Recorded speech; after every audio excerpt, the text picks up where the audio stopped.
Works. Okay, we are recording, and we will welcome everybody in this morning to our winter garden and planning for spring webinar with Jenny.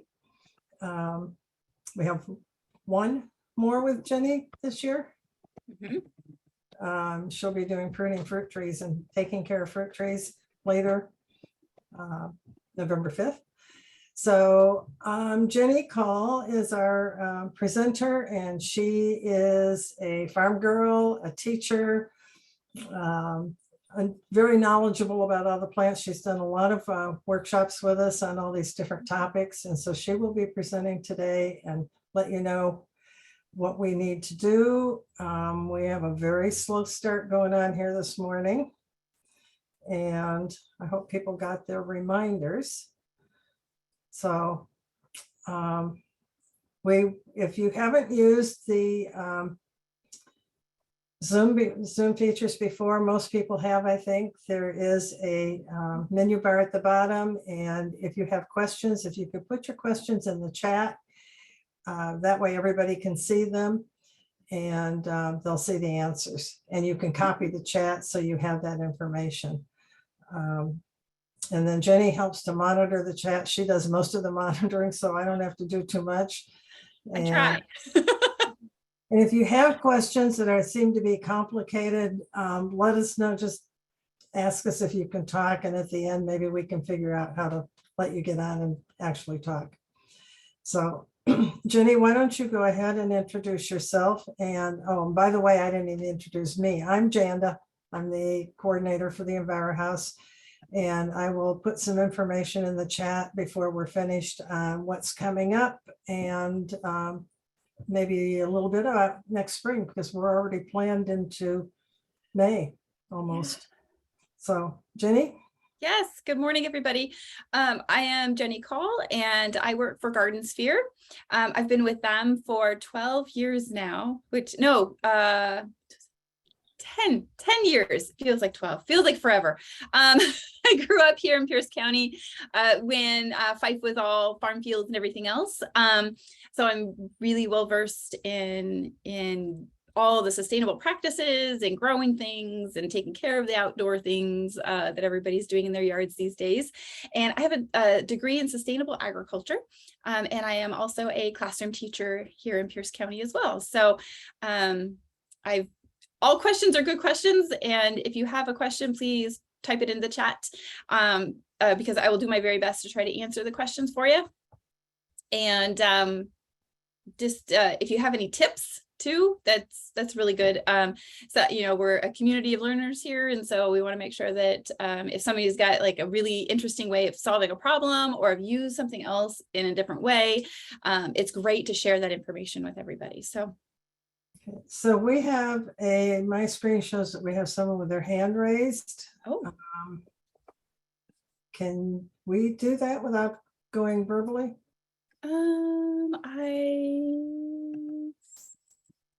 I don't see it. I don't see a hand raised. If you have a question, if you can put it in the chat instead of raising your hand. And I do see somebody who's called in too. It doesn't have a name, but it's a phone number. So they've called into the session. Oh, okay. Well, it wasn't an intentional hand raised. Oh, here we go. It says I logged in and my hand was already raised. Weird. Oh, that's okay. Well, some of that could be this computer, folks, because I'm doing this from the EnviroHouse, and Zoom comes up on this computer and reacts very differently than what it does on my computer at home as far as some of the readings. So we'll try to keep track of everybody, and this is being recorded, so you can get once it gets up online, you can go to the city's YouTube channel, and you can see this again, and you can see anything else that we've done in the past. We've got about 40 some up there. Yeah, there's some really good webinars and things that the how-to videos that lots of folks have done, myself included. So there's some good stuff on there. Okay, let's get started. I'm going to Okay. take you off camera and I'll pop in if there's something that comes up that we need to deal with. All right, sounds good. I'm going to go ahead and share my screen, folks. I'll just take a sec. All right. Here we go. And there we go. All right. So today we are doing winterize and prepping and cover crop and planning for spring is what we are going to be doing today and talking about today. It's a lot easier than it seems. I do keep track of the chat and I always keep it right down here. And so I will be popping in and out of the chat as we go along. I kind of keep it on my screen right there. And this time of year, we have been so lucky with this weather because a lot of these things would have already had to been done because we would have rain coming in on my calendar for last year. We had a hard freeze during this week and we had heavy rain at the end of September 2 years ago. So we have been so lucky with this beautiful weather. So you have so much time, still a whole week of no rain to really get out there. You won't get wet and you won't get mucked up while you're out working to prepare for your garden. It's so cool. So some of the things in preparing your garden bed is we've got to clean out the stuff that is dyed back. Maybe you have some powdery mildew on stuff, you know, the tomatoes have dyed back, or you've harvested everything maybe. Or you have, you know, just some weeds have kind of gotten out of hand after you harvested over the last month or so. And so you just kind of clean it out. You know, taking out seed heads if you see them for weeds. And remember, weeds are plants that we don't want growing there. So like for me, dandelions, I don't think of them as a weed because I like to use them in all kinds of fun things. But then to another person, if they're somewhere that they don't want them to be, then that could be a weed for you. We're going to talk about adding nutrients to the soil here in the fall to prepare for your growing in the spring.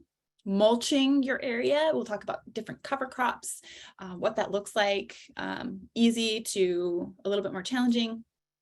And then the fourth thing we're going to talk about is planning, because planning is like the best part. I normally spend my December and January like, ooh, get all those seed catalogs and like start planning things out. So kind of the overview of what we're going to talk about today.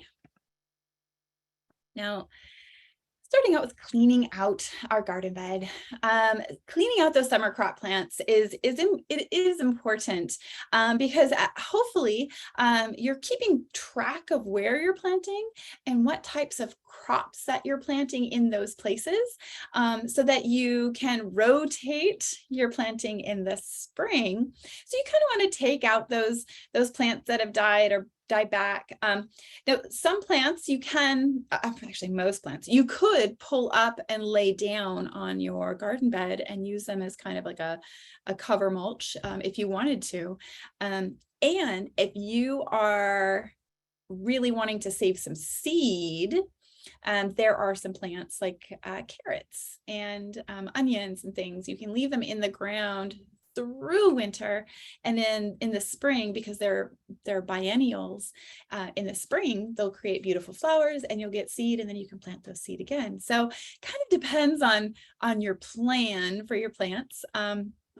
But if you are cleaning out your summer crop, you're going to want to kind of very lightly cultivate it, you know, loosen the soil a little bit. You don't want to go deep, but you do want to loosen that soil. Now, if you're planting, doing a winter garden, hopefully you've popped things in there, or you've got some starts and you've popped those in there, or you may want to keep it fallow for the winter. And that's when we get into mulching and cover crops and protecting that space for the winter so that it's just awesome in the spring for you. Okay. Just to interject a second. Yeah. A plant for winter crops. We have that video that Jenny did on what you can plant and how long it takes and when to harvest and that sort of thing. So you can check that out if you want more information. Yeah, that was a webinar in September we had done on the winter crops. And so kind of our next steps, once you've decided what you're going to do, right, then you want to add nutrients and mulch. So when you're adding nutrients back to the soil, right, you've been growing things, you've been eating those wonderful things, and now all that nutrients has gone into those plants that you've devoured and enjoyed. But now we've got to put that back into the soil so it can kind of rehabilitate itself, so it can be ready for spring. Now, some that are really great is to use worm castings or fully processed compost. Those are more preferred than using, say, a granular fertilizer. You can use a granular fertilizer. I mean, you could use some peat moss. You could put peat moss if you need to build up your soil a little bit. But a granular fertilizer, it leaches throughout the entire process. And so if you have nothing planted there, it's not necessarily going to do you any good because nothing's really using it and upticking it. But if you're using worm castings and processed compost, maybe you till in some fava beans that you grew, till those in. Over winter, what that happens is that all that nutrients kind of goes back into the soil. And then when you get into it in the spring and you start cultivating, you're creating this release of nutrients, and everything's kind of been worked into the soil. You're not only building up your soil to hold moisture, hold water more efficiently, but you're also creating a space where there's room for mycelia to grow underground, all those really healthy microbes we want in our soil, those any kind of critters that are in the soil that we want. You know, worms love compost, processed compost in there. You can also, if you wanted to, you could start a compost bin in the area, and you would, be putting all your composted material in there, and then in that garden spot, so it sets directly onto the ground, and then you would stop putting things in there about January. So you've got a couple months, about 3 months to really start putting stuff in there, and then just let it cook, let it work its way down. Okay. Doing your worm casting, worm bins on the garden spaces is a wonderful way to do that as well. So if you are doing worm bins, you can have those rotate around, and you're adding that wonderful nutrient rich compost right back into your garden.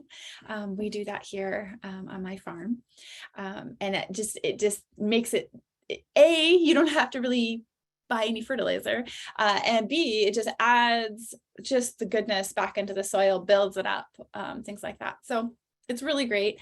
And then mulching. So mulching is basically putting a layer on top of your soil. So it's not leaching nutrients, it's not flooding. It protects the critters that are underground. And it's like putting a blanket over your garden bed and kind of just letting everybody have this nice protective layer. And so these are the 2 next steps. Now, they don't take very long, especially in the fall. Our leaves are going to start falling. Put those leaves in the garden. Put those in there. That works great too. Just checking real quick. Oh yes. Agenda, I think. No. Can you do a link for that? Yeah, I'm looking for it now. Okay, awesome. Yeah, they do. That's absolutely right. So the peat moss, technically it's not entirely environmentally sound, but because it does have a huge footprint trying to get to us, global footprint, environmental footprint, but it is fantastic to work into the soil, and it does stimulate that mycelia, which is so great, because with the mycelia, it attaches to the root systems and it transfers nutrient from root to root. It's great if you have berries and things like that. It's wonderful. It's really, really wonderful. So let's talk about mulch. Now, we've kind of talked about a little bit about mulch, about the why, because it conserves water. You can, especially in the growing season, mulch is fantastic for keeping the weeds down, because we all spend a whole lot of time weeding a lot. And so the less weeding we have to do, the more enjoyable that garden is. It keeps the water in, it improves the soil health by keeping it, it helps protect the root systems. You're going to want to mulch over those bulbs and tubers. You're going to help keep them from freezing and drying out. If we get a lot of water like we did last year, that layer of mulch will help keep the soil from, when it does completely dry out, from turning hard pack, right? It'll still keep it very workable, and it won't get hard pack. I do have a few places where I didn't mulch, and once all of the water receded from my property, in those places, it was hard pack on top, and that means that it was very stiff, difficult to work, and it's one of those reasons why mulching is so important, because then all the places where I did mulch, the soil beneath, once the water receded, it was easy to work, and it was very loose, right? And we talked about how it's a protective layer on top of everything. I mulch throughout the entire year in different places. And of course you want to pull the mulch away from certain things, but during growing season, but mulching is it's really great, and then it just works its way back into the soil, which is fantastic, and then you're building up that soil. So it's cool and it's easy, and you can do it for nothing, especially if you're mowing your lawn, put the grass clippings in the spaces that you want. I put them in the paths. My mom, she puts grass clippings in all the walking paths in the garden, and kind of builds it up next to the rows, to keep that moisture in and keep the weeds down during the growing season. So it's just a nice protective blanket that we can provide. Lots of things are mulchable. And so there's, of course, leaves. Leaves are wonderful. They come down this time of year. They're free in your yard. Lots of critters like to get in there, and they'll have that as their protective space. Cardboard, in the advent of delivery, everybody's getting a lot of things delivered to their homes. Just make sure to take off that tape, take out any staples, and then flatten that cardboard down over the space. Burlap bags work great too. Paper bags. If you have chickens, or you have animals that eat a lot of feed and the bags are paper bags, I go through tons and tons of chicken bag feeds, and I keep a stash of them. I take them apart and I lay them flat and I use those, and they work great. All the paper bags. Newspaper, make sure it's soy-based ink, because you don't want to get that chemical base into your soil system, but newspapers are wonderful. I get a newspaper every day and I read it and I put it in my stack, and then I use that in various places once I've run out of my paper bags and I've run out of my burlap bags. So it's a really easy one. And of course, then it breaks down. Woohoo, we like that. We like it when it breaks down, and it's totally safe to have that breakdown because it's just paper, right? Grass clippings, just like my mom, she uses grass clippings in spaces. And so that if you have lawn, there you go. You have mulch. It's so great and it's free. Wood shavings and small bark. You can use that. If you have animals or outside animals like I do. I use a lot of my animal bedding, and I will put that out about, after I've cleared a space, and I'll put it out and it'll cure on top of that garden space all winter long. And then I'm ready to use that space. Insta mulch. There are a lot of different nut shells. I know you can get hazelnut or filbert shells, giant bags, and that actually isn't as expensive as you would think it would be. I have used that. I use that around my rhododendrons, and I use that in a couple other places where I have some perennial non-edible plants. I use the hazelnut shells. Oops, I'm gonna go back one more. Nope, go back one more. Go back. Straw. Okay, there's a caveat with the straw. Okay, if there's a lot of seed in the straw, what you're going to find is that you're going to get grass coming up, and grass especially. Well, it's it's growing back, right? So just pull it out and lay it down. But that is the caveat with that. If there's some seed in there, you're going to get some things growing. Of course, it'll die back once we get a good hard freeze, but just so you're aware. But really, you can think anything that's an organic matter that you can put on top of the soil in, 1-2-inch layer, whatever you can do, right? Don't be hard on yourself. If you're just putting cardboard down, that's great. That is fantastic. You're going to want to overlap it just a little bit on those edges so you don't get anything going through that way, but do what you can. You're mulching, and that's the important part, right? So you're giving that soil a nice blanket. Keep that water in. Is the question here, do you recommend mulching or packing in straw for grapevines after cutting them back? I really just, I'm not sure about the whole packing in straw for grapevines. I have them already. They're already in a really nice mulch around the root base. Now, grape roots. It's a great question. Grapes have quite shallow roots, and they kind of go out like this. So you've got the stem that'll maybe better. I can't do my arms like quick, but the roots kind of go out like this, and they're quite shallow.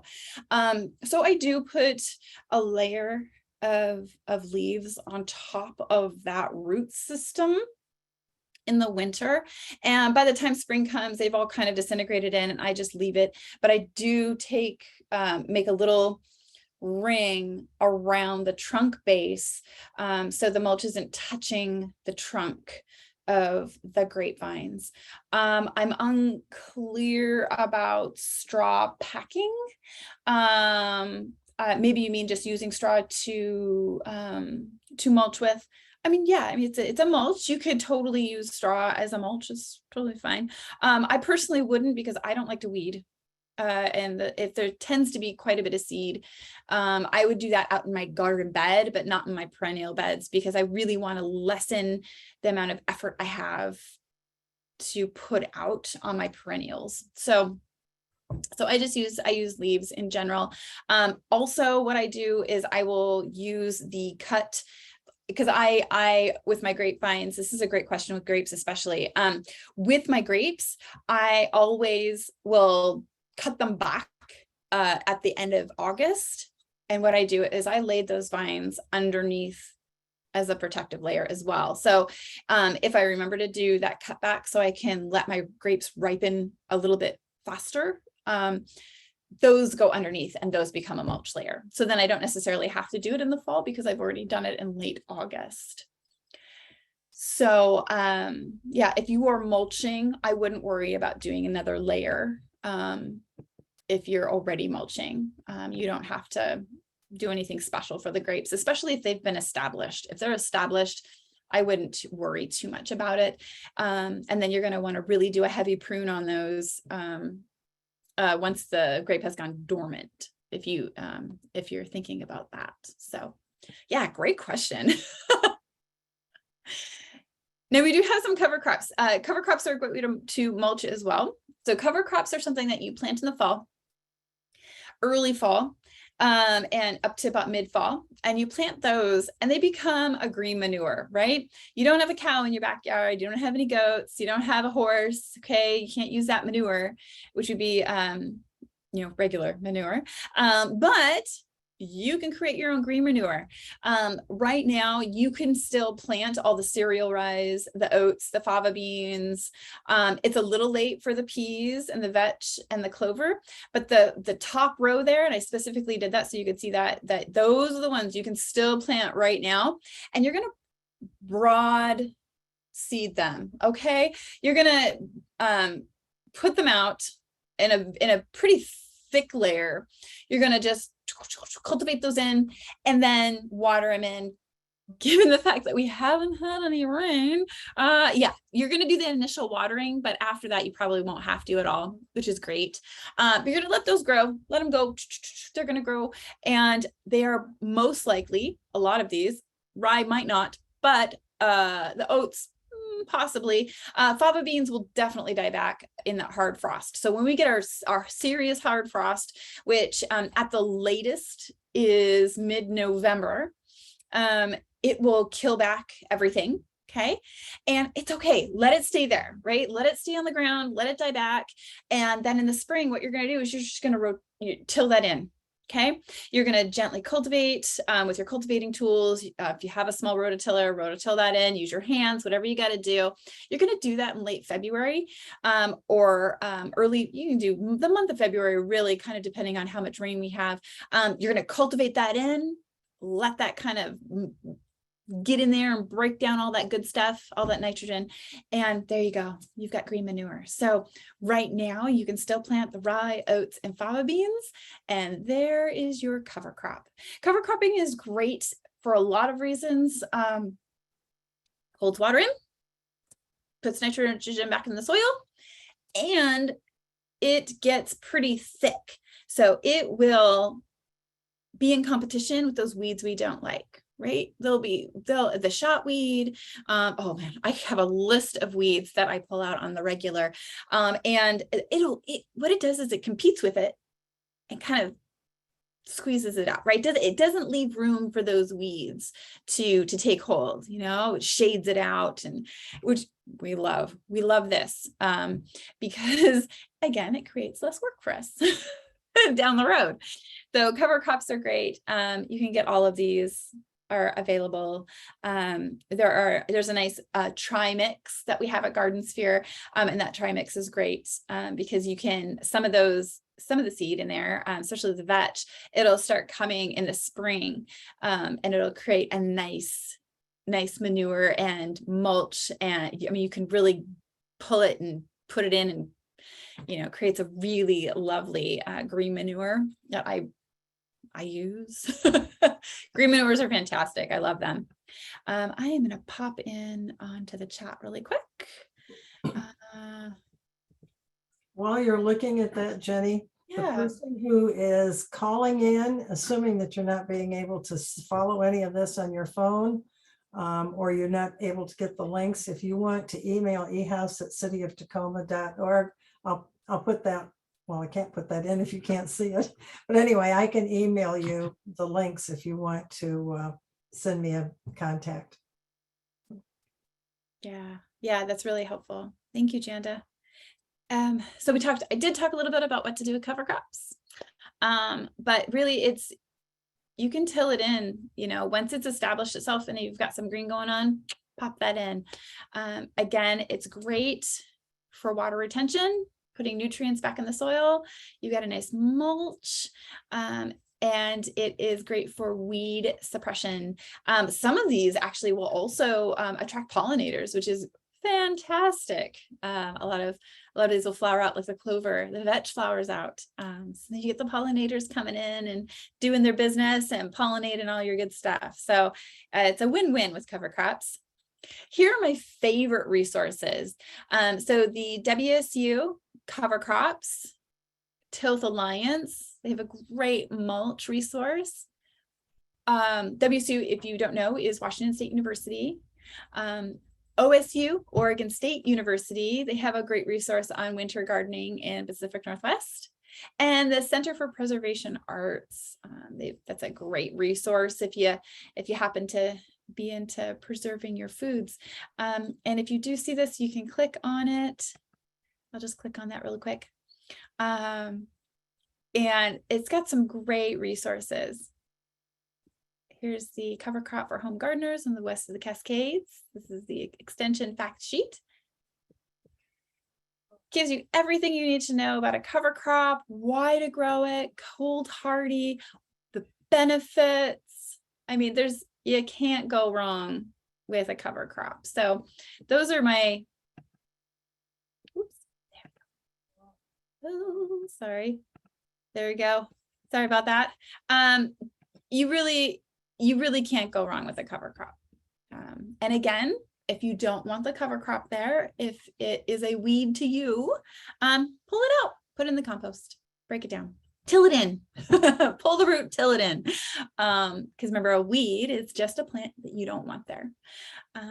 So these are my favorite go-to resources for these topics. I am going to check real quick. Okay, any questions? Are there any questions? I mean, does this, anybody have feeling still unsure about cover crops or mulching? Maybe curious about any other types of mulching? Feeling pretty good? Feeling pretty good about mulching? Cover crops? Basically what you're doing already, I'm sure. I'm almost positive it's what you're doing already.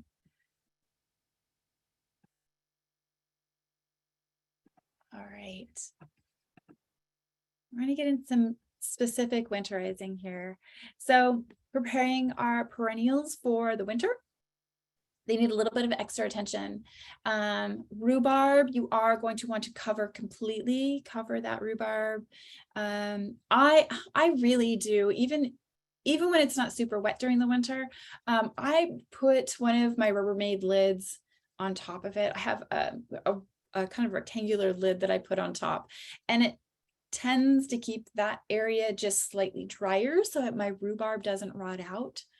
The asparagus, you're going to need a good layer of mulch on top of that, those asparagus crowns, and around your berries on their root systems. A good amount for the asparagus, I would say about 4 to 6 inches of mulch on top of that. Asparagus tends to be a little bit on the sensitive side. Different berries, right? Raspberries and strawberries, they don't tend to like to have wet feet. And so cardboard tends to work really well. If you do use leaves, just make sure it's a little bit thicker mulch around those root systems. It keeps them nice and cozy and toasty warm, warm in quotation marks, but warmer than just being out. But it also creates this barrier where they're not getting super saturated, because you don't want those root systems to get exponentially saturated over the winter time and then have those root systems rot out. I know that we were very wet this last winter, and I know that a lot of people lost their raspberries because those raspberries, the root systems had rotted out because they got so wet. So just kind of keep that in mind. The mulching is really going to help keep them at a little bit higher temperature than freezing. And then they're also going to protect from getting super waterlogged and rot out. If you have dahlias, you can do one of two things. Dahlias, you can dig them out and you can keep them in a cool, dry place, keeping them in some wood shavings, okay, or straw in a cool, dry place over the winter. If you don't want them to, they get really squishy when they get mushed out. When they start rotting in the soil. Or what I like to do is I just stick a pot over their root systems. So again, it really gives them protection. I mulch and then I stick a pot over them, and it keeps them from getting super saturated. Okay, so some of those things that just kind of think about. Once your fruit trees have all gone dormant, that is the time to prune them. So normally it's after our first hard freeze where they've lost all their leaves, their system is kind of shutting down and it's going more into the root system, thinking about root health at that point. And so end of November through about mid to end February is a good time to prune those fruit trees when they've finally gone dormant. That'll help them, with pest and disease and things like that once they start to leaf out in the spring. And we do have a webinar for that coming up, and we do have some classes for that as well here at the EnviroHouse. Flower bulbs, oh my goodness, my tulips, my crocuses, all of my narcissa, the daffodils, they love to have a nice little blanket over them. Once I start seeing them peek out in the spring, so I have early, mid, and late spring bulbs, flowering bulbs, and once I start seeing them peek out, and more than half, about 75% of them, then I start gently taking off layers of that mulch so that they can be free and get out and have fresh fresh air and everything else. I like to think that they're waking up. But you do, mulching those over winter will ensure those bulbs flower and they're healthy, and they don't rot out over the winter. Anything that you feel that might have need just a little bit more protection over the winter is, if you're second guessing yourself, just mulch it. Okay, it's not going to hurt it. Mulch it up. It's totally fine. Okay, you can mulch to your heart's content. Just make sure that you've kind of taken the mulch a little bit away from that the stalk there, whichever it is, with the raspberry cane or with the trunk of a tree, things like that. Keep it just a little bit. Give it a little breathing room of about 2 to 3 inches around there, so it's not touching that. But otherwise, go for it. And I have a question here. It says, what should I do with strawberry pot in the winter? I put leaves on top. I have a few things that are in pots, right? That I don't want them to just go crazy. And so like my mint, that I don't want to travel all over the place. And even with the strawberries, just add some leaves on top. Yeah, just leave it. It's totally fine. Not a bad idea to do that anyway, because again, it's just like giving a little cozy little blanket. Also, another thing to do with items that you have, plants you have in pots, bring them closer to the house in a nice protected area. So, pay attention to which direction your rain and the coldest weather is coming, mostly from the north for most of us, and put them on that side of the house, so that they're a little bit more protected, right? They're not getting the brunt of that cold experience. That'll go a long way. You do have to make sure that they're not totally covered on top by an awning, okay? Because you do want them to get some water and whatnot, but make sure they're protected. Yeah. That's a good question. A little bit about experience with relocating and mulching herbs: rosemary, arugula, mints. Arugula, really, that's in general is considered an annual. So you just reseed it or do more starts. Mints, I would definitely relocate in the spring. Rosemary, I would dig out. If you're going to do it, dig it out right now. Plant it where you want it. Put some good stuff in there for it, and then mulch it. You're gonna have to water it in, of course, because it would have been so dry. But I wouldn't do a whole lot of relocating. If you're relocating, that really tends to be a great thing to do in the spring, when everything is just like, I'm growing, I'm alive, I'm awake. And the winter, everything's kind of going back and they're going more into the root systems. If you're planting something new in a spot, fall is perfect because you want to focus on those root systems. Relocating can be tricky. You got about a 50-50 chance of it surviving over the winter because it has already got a really great established root system. You could put some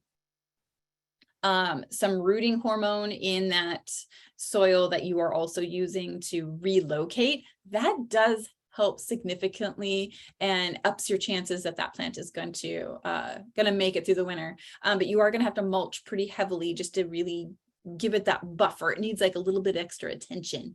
But rosemary, you could totally do it. I always wait. So for the mint, I really do always wait until the spring because it dies back so quickly that I'm always readjusting the mint. I do have mint out in the yard as well. And so I do readjust it every spring. And so because it does tend to trail out and the centers go bare.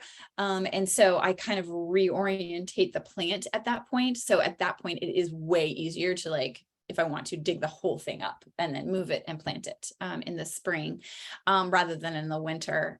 You can, and mint is super resilient. So just, again, give it a nice blanket, put some nutrients in there, put some compost in that soil, maybe a little bit of rooting hormone. You should be fine. Arugula, just plant some more seeds. It'll be way better that way. Because again, it can be a biennial, but arugula is not a perennial per se. So I hope that answers that question. But yeah, I will be planting some stinging nettle here this week and this weekend, and then I'm planting a bunch of things. I have marshmallow plants that I'm planting. I've got some Oregon grape, and I've got an elderberry. I have some things that I'm going to be planting this week, knowing that in 1 week ish we've got rains coming, so I won't have to water very extensively. It really, truly, at any time, the question about cutting back the rosemary and mint, mint, you can really cut it back anytime, and really it'll die back on its own. You could wait until it totally dies back after the hard frost and then just clean it up where it is, the mint.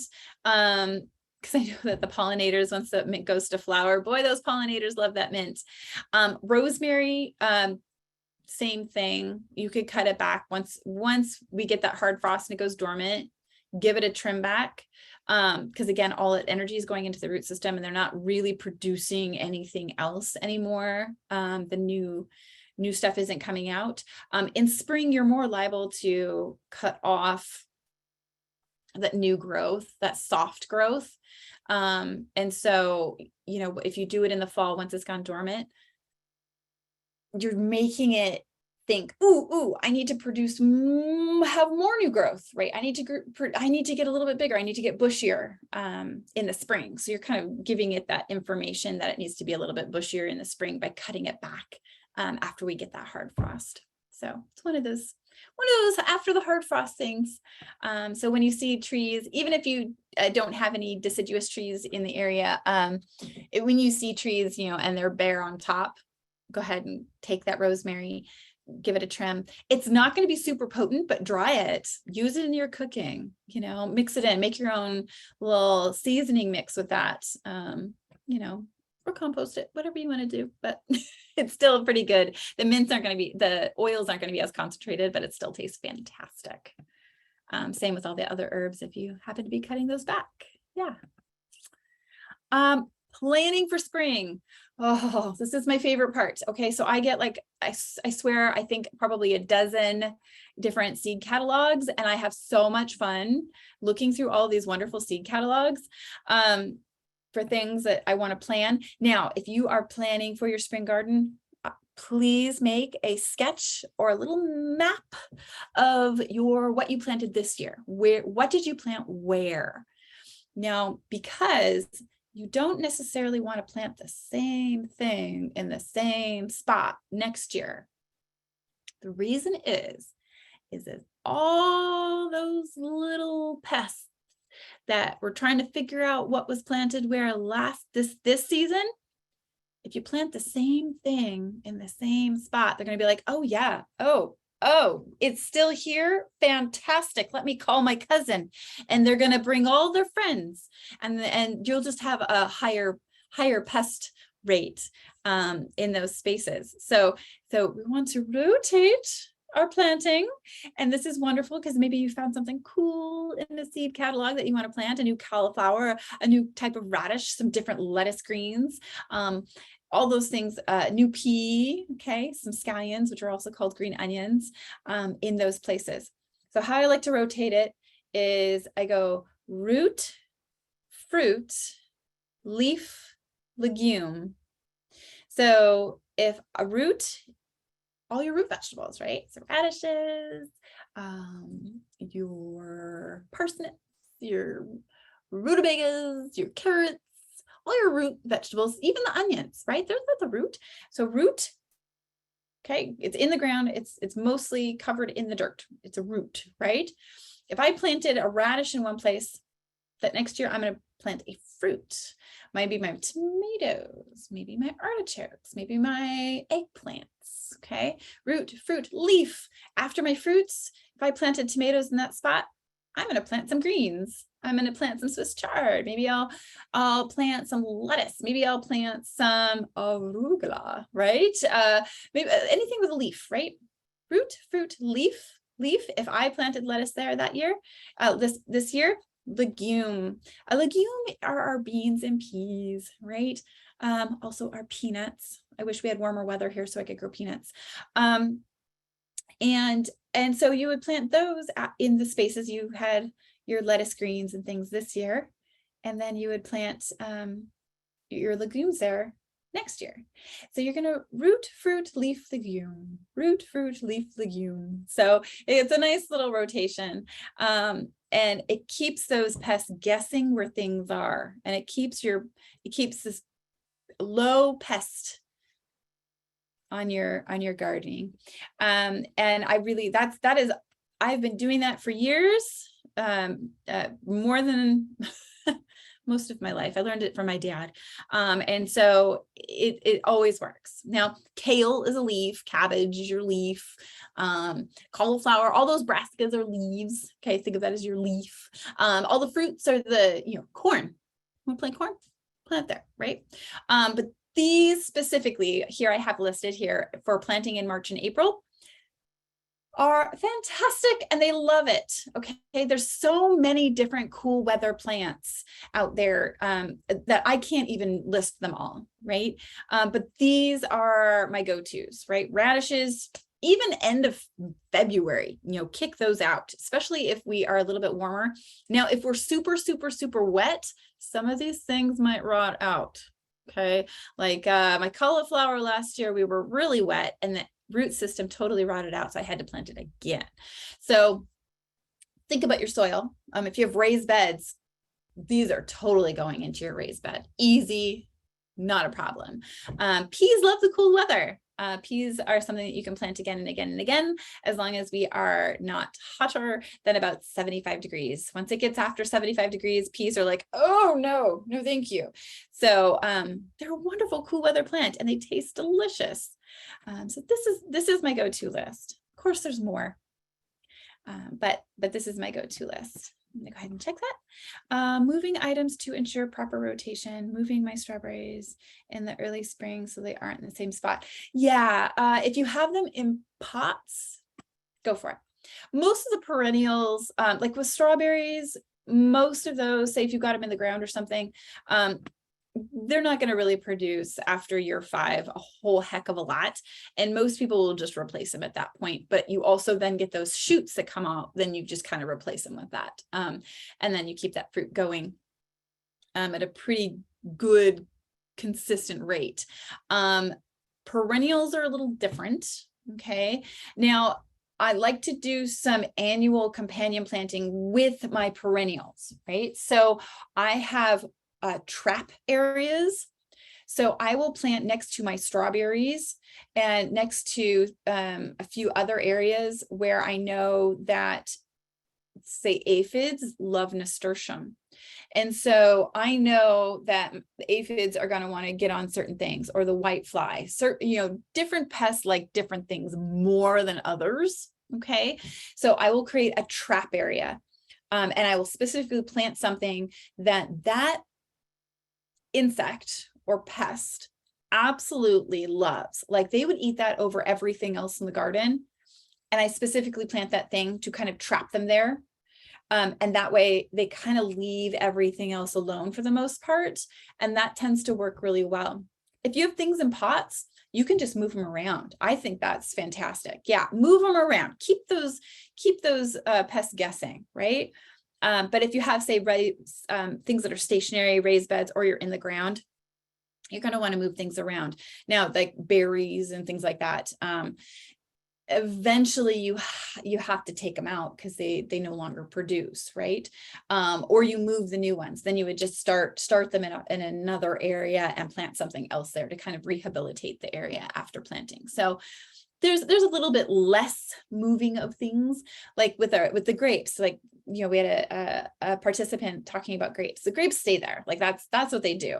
But a lot of times I will plant items that will entice pests to go there rather than bug my grapes. So you can really plan this out pretty well, where you've got some areas where, yeah, you'd like to eat it, but you really like this other thing way better, and you can kind of trap them there. So it does work. But if you can move those strawberries, I say go for it. All right, so here is the information for Garden Sphere. It's 3310 North Proctor. So if you're going up 30th Hill, you're going to make a right. not a left you go to Met Market. Make a right, there's a Puget Park right there, and we were just past Puget Park. Everybody at Garden Sphere, they are knowledgeable, they are helpful, and they are friendly, and they will help you in any kind of situation regarding your plants, annuals, perennials, berries, everything. You've got it. Mason bees. I mean, there's a plethora, chickens, all kinds of things. So, if you have any questions, give them a call. The website is a .biz, not a .com, just to, sometimes that's tricky. Do you have any questions? Any questions that I can answer?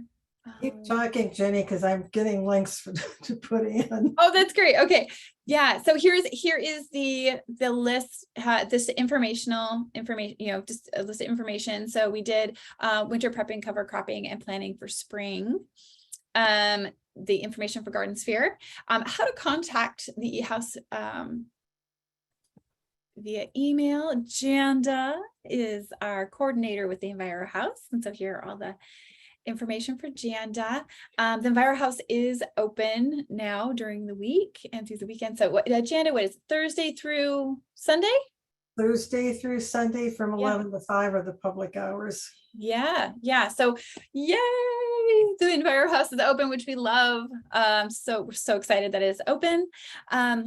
All of these are recorded, and so you can go to the City of Tacoma playlist. The YouTube site is here, and the how-to videos. If you'd like to join the listserv, it is managed. You won't get any strange stuff or anything. And the Enviro News listserv, you can go ahead and email here to request that and subscribe. And we have the tree coupon has started. Now, if you've used the tree coupon in the past, sadly, you can't do it again. But if you have not used the tree coupon before and tree coupon program before, you're in, you can do it. And there are lots of nurseries, quite a few, in the area who are doing the tree coupon program this year. And those are on the Tacoma Urban Forestry website, and I believe they're probably on the TPU website. So I'm putting links for that in here. The one for Tacoma Power is a little long. Yeah. And then I added the tool library, and I also added links on the gleaning project. So you might want to elaborate on that a minute. Yeah, the gleaning project, it's wonderful. So if you have fruit trees or, there have been a few vegetable gleanings this year, which I found it very interesting and very cool. They come and they will pick all of the fruits. Now you kind of have to plan for that, because if it's overripe, they will not come pick it. But if it's on the verge, or you kind of can figure out when it was ripe last year, and you know that you can't pick it all, or you've been really busy, you can't pick it all, they will come and they will pick it for you, and then give it to the community, which is wonderful. But you do have to kind of plan for that a couple weeks ahead of advance. There was a question here. It says best and least expensive place to get weed-free straw right now. That is a tricky wicket because of the weather that we've had. Straw is running somewhere between $11 and $16, and it really depends on the timing. I know straw is on the cheaper side right now at most feed stores. So if we've got Wilco, we've got Tractor Supply. We do sell straw at Garden Sphere. And the feed stores are going to be your best bet. It is going to be cheaper at the feed stores. Tractor Supply, Wilco.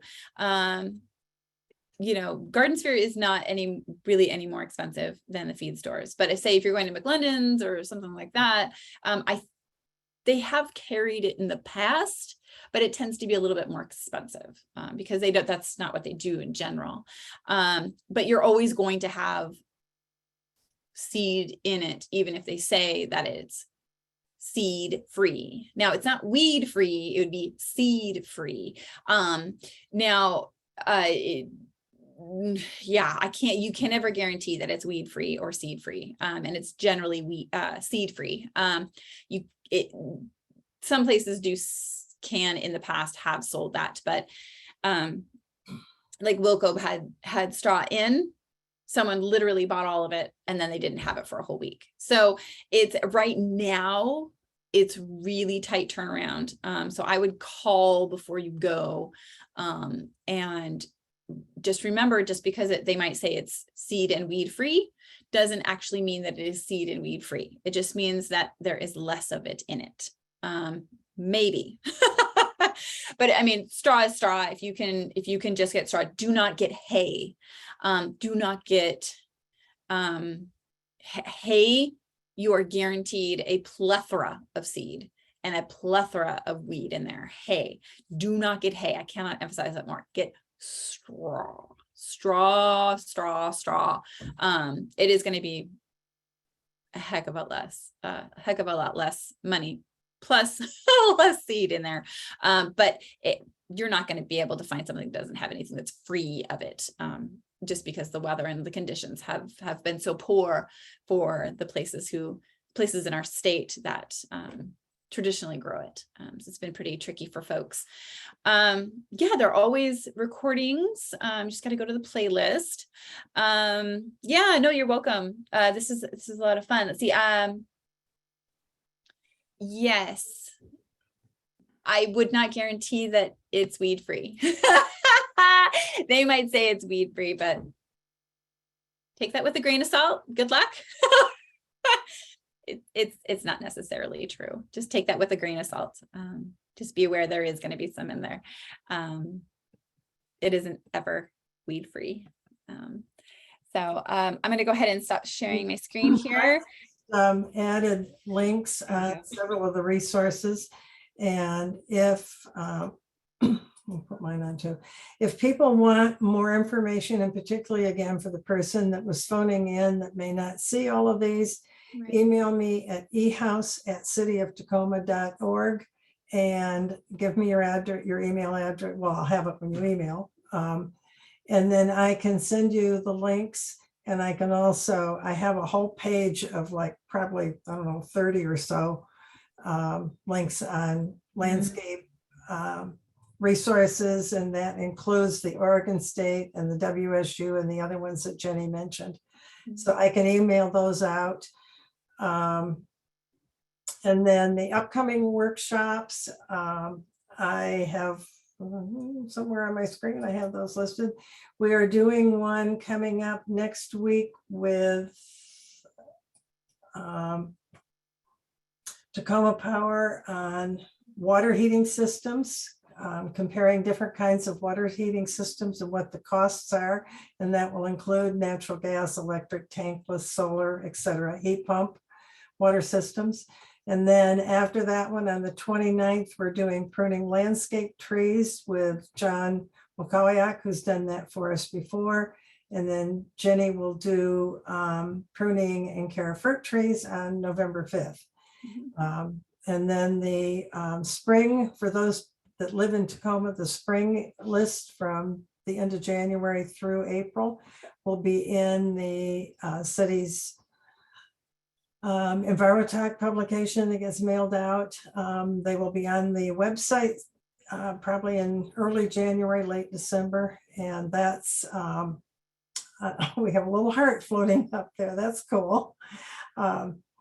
So any of this information, that if you can't find it, if you don't get the notes, and you can go in and copy the chat, you should be able to, if you can click in that, do Control All and then just copy and paste it into something. Or there may be, I think, the little page down at the bottom of the chat screen. If you click on that, I think you can copy it. Yeah. If not, again, let me know and I can send that to you. As soon as our media person has an opportunity to upload this information, it will go to the city's YouTube channel.